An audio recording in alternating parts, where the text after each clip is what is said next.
প্রিয় ভাইয়েরা, আসসালামু আলাইকুম। হিন্দু ভাইদের আদাব, নমস্কার।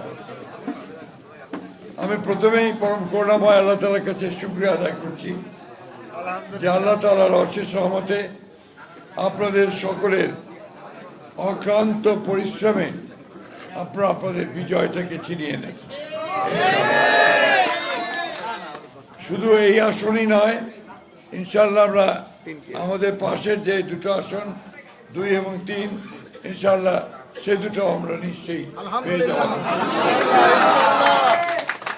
ঠাকুরগাঁ এক আসনের আমার প্রিয় ভাইয়েরা, আমার বিএনপি, মূল দল, ছাত্রদল, যুবদল, স্বেচ্ছাসেবক দল, মহিলা দল, কৃষক দল, শ্রমিক দল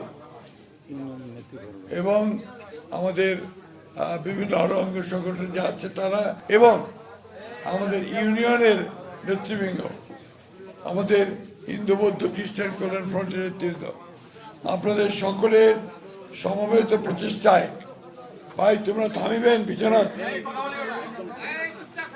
একটু দয়া করে একটু থামেন না, একটু সকলের সমবেত প্রচেষ্টায় আমরা বিজয় অর্জন করেছি।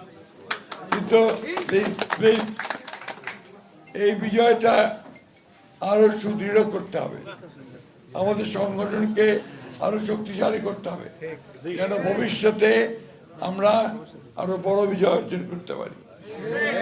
একটা কথা আজকে আমি খুব পরিষ্কার বলতে চাই আপনাদের কাছে, আমরা কোন অপরাধমূলক কার্যকলাপকে বরদাস্ত করব না।